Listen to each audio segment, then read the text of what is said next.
Perkenalkan, nama saya Fama Sabeto. Perkenalkan, nama saya Rijal Musa. Perkenalkan, nama saya Adria Lestari. Perkenalkan, nama saya Mutiara Syabani. Di sini kami akan menjelaskan tentang makna dan pentingnya hubungan nasional di era globalisasi dan menjelaskan beberapa kejadian konflik internasional yang sedang terjadi saat ini. Selamat menonton. Dadah. Assalamualaikum warahmatullahi wabarakatuh. Di sini saya akan menjelaskan apa makna dan pentingnya nasional di era globalisasi. Arti penting hubungan internasional. Hubungan nasional terjadi dikarenakan ada kebutuhan satu sama lain. Oleh karena itu, setiap negara tidak bisa menutup kemungkinan dari berhubungan dengan negara lain. Menurut Mustar Kusumatmadja, hubungan internasional muncul karena adanya kebutuhan yang disebabkan oleh pembagian kekayaan alam dan perkembangan industri yang tidak merata di dunia ini. Hubungan internasional menjadi salah satu komunikasi yang penting bagi Indonesia di era globalisasi. Negara perlu menjalin hubungan dengan negara lain untuk berbagai kepentingan atau bisa disebut dengan kerjasama. Dalam arti sempit, hubungan internasional adalah hubungan antar negara-negara. Hubungan ini harus dilandasi oleh sikap saling menghormati dan menghargai antara pihak-pihak yang terlibat. Melalui hubungan internasional ini, setiap negara yang terlibat bisa saling melengkapi. Sebagaimana dijelaskan, hubungan internasional juga bisa dimaknai sebagai fenomena sosial maupun bidang ilmu studi sebagai fenomena sosial. Hubungan internasional berbentuk konferensi internasional, perdagangan internasional atau diplomasi. Sedangkan sebuah studi hubungan internasional menjadi program studi di beberapa kampus.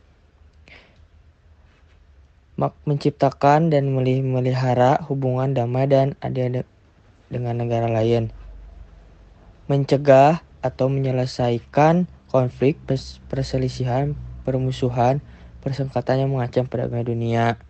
Makna dan pentingnya hubungan internasional di era globalisasi: membangun solidaritas antar negara, membangun negara lain yang sedang terancam hak kemerdekaannya, berpartisipasi dalam menciptakan ketertiban dunia, menjamin kelangsungan hidup suatu negara, kelangsungan keberadaan dan kehadirannya di tengah negara lain.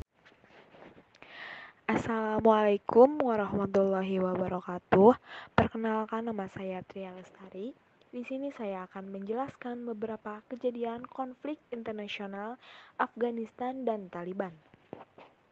Dilansir dari laman The New York Times, beberapa pekan setelah kelompok Al-Qaeda menyerang AS pada September 2011, Presiden George W. Bush mengumumkan pasukan AS melancarkan serangan terhadap kelompok teroris dan Taliban di Afghanistan.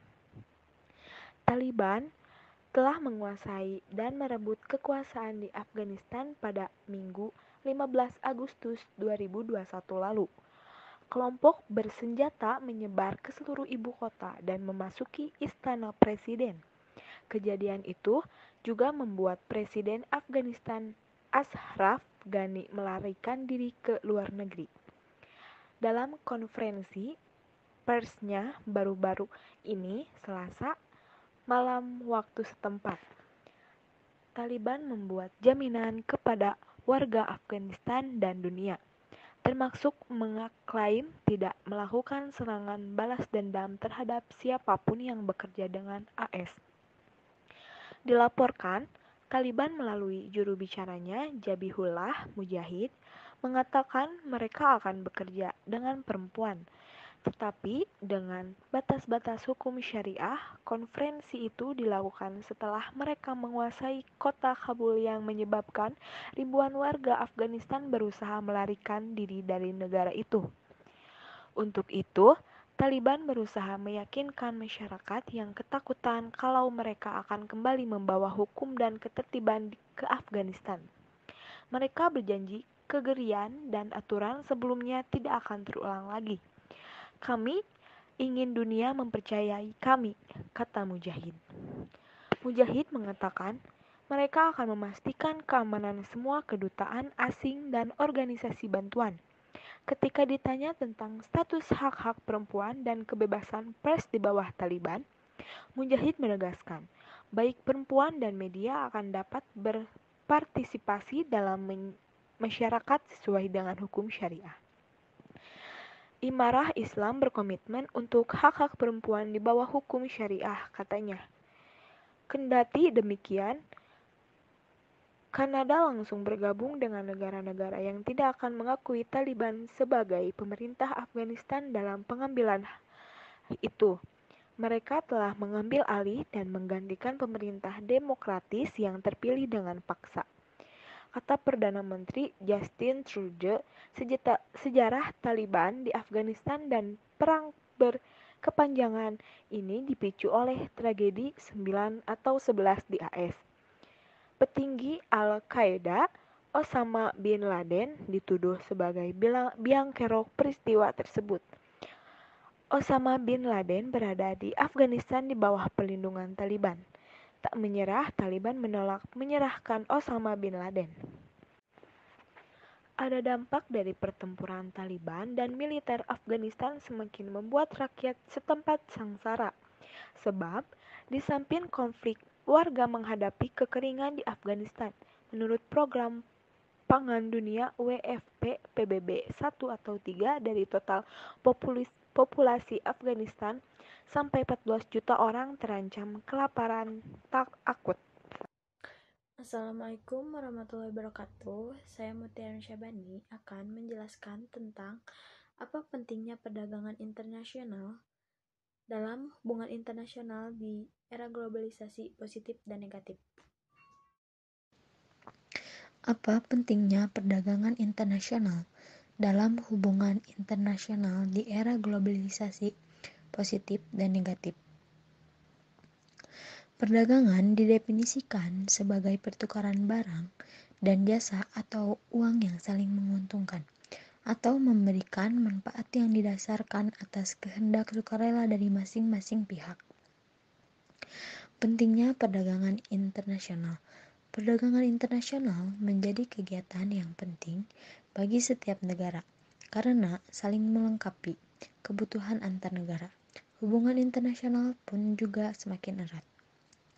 Perdagangan internasional disambut antusias oleh semua negara, terlebih saat ini masuk ke era perdagangan bebas dan globalisasi ekonomi, di mana ditandai dengan liberalisasi perdagangan investasi, kemajuan yang sangat pesat di bidang komunikasi, informasi, dan transportasi. Perdagangan internasional merupakan aplikasi pelaksanaan perdagangan internasional. Dampak positif dari perdagangan internasional adalah menumbuhkan ekonomi suatu negara dengan membuka pasar untuk produk dan jasa dari negara lain. Negara tersebut dapat memperluas pasar dan meningkatkan produksi dan penjualan produk dan jasa lokal. Berikut adalah dampak positif perdagangan internasional.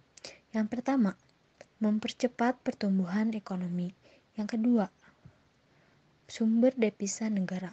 Yang ketiga, kemakmuran negara meningkat. Yang keempat, menambah lapangan kerja. Yang kelima, hubungan antar negara. Dan ada juga dampak negatif perdagangan internasional. Perdagangan internasional dapat menyebabkan ketergantungan dengan negara lain jika produk atau jasa yang dibutuhkan tidak mampu diproduksi di dalam negeri karena kurangnya teknologi atau modal atau bahan baku.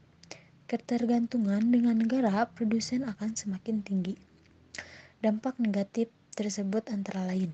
Yang pertama, produk lokal asli buatan dalam negeri mengalami penurunan penjual. Yang kedua, cenderung ketergantungan pada negara-negara maju. Yang ketiga, industri kecil kalah saing. Yang keempat, adanya persaingan tidak sehat. Yang kelima, munculnya penjajahan ekonomi dari negara lain. Assalamualaikum warahmatullahi wabarakatuh. Saya Famo Safeto akan menjelaskan dampak perubahan iklim terhadap hubungan internasional di era globalisasi dan bagaimana seharusnya negara-negara di dunia menyikapi dampak dari perubahan iklim. Kenaikan suhu total dari tahun 1850 sampai 1899 sampai dengan tahun 2001 sampai 2005 adalah 0,76 EES. Permukaan udara laut rata-rata global telah meningkat dengan laju rata-rata 1,8 mm per tahun dalam rentang waktu antara lain antar tahun 1961 sampai 2003. Kenaikan total permukaan air laut yang berhasil dicatat pada abad ke-20 diperkirakan 0,17 meter. Laporan IPCC juga menyatakan bahwa kegiatan manusia ikut berperan dalam pemanasan global sejak pertengahan abad ke-20. Pemanasan global mengakibatkan perubahan iklim dan peningkatan frekuensi maupun intensitas kejadian cuaca ekstrim. IPCC menyatakan bahwa pemanasan global dapat menyebabkan perubahan yang signifikan dalam sistem fisik dan biologis, seperti peningkatan intensitas badai tropis, perubahan pola presipitasi, salinitas air laut, perubahan pola angin, mempengaruhi masa reproduksi hewan dan tanaman, distribusi spesies dan ukuran populasi, frekuensi serangan hama dan wabah penyakit, serta mempengaruhi berbagai sistem ekosistem yang terdapat di daerah dengan garis lintang yang tinggi, termasuk ekosistem di daerah Antartika dan Arktika, lokasi yang tinggi, serta ekosistem pantai. Cara mengatasi perubahan iklim: 1. Menanam pohon. 2. Ajak orang lain untuk melakukan pelestarian lingkungan. 3. Menerapkan reduce, reuse, recycle.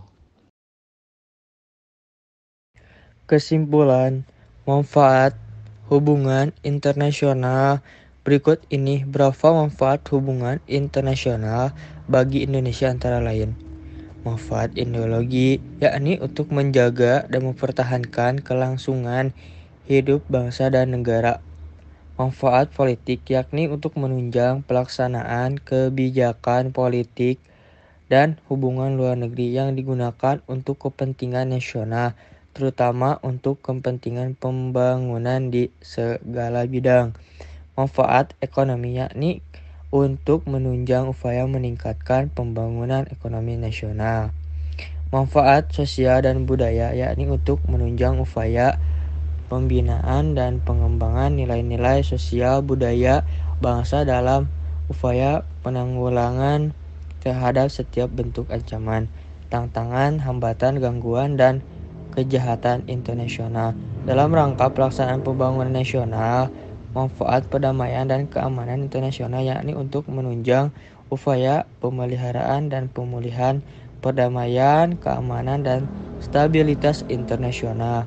Manfaat kemanusiaan, yakni untuk menunjang upaya pencegahan dan penanggulangan setiap bentuk bencana serta rehabilitasi akibat-akibatnya. Manfaat lainnya, yakni untuk meningkatkan peran dan citra Indonesia di forum internasional dan hubungan antar negara serta kepercayaan masyarakat internasional.